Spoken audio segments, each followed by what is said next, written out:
Welcome to the Tech Egg. Don't get scrambled. Enjoy the video. You begin by pausing and creating a small search perimeter. This prevents retracing false leads. First, mentally picture where you use the keys last and grab a flashlight and small container to hold anything you find. Move deliberately.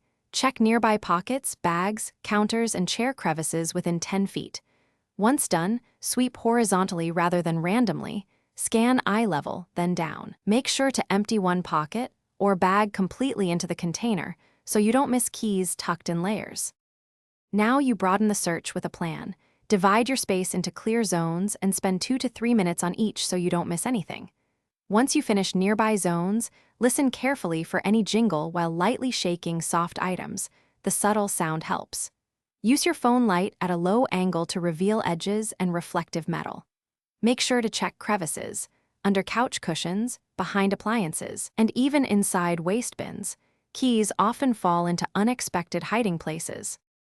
Finish by recreating the last actions and route you took in the past hour. Physically walk that path and inspect each spot again because movement can dislodge hidden items. Once done, make sure you have a contingency. Use a spare key or an app-controlled smart lock fallback to regain access without panic.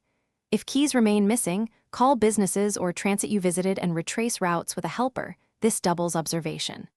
Troubleshooting tip: if nothing turns up, pause, breathe, then expand search outside immediately. Thanks for watching. Consider subscribing if I helped unscramble your problems.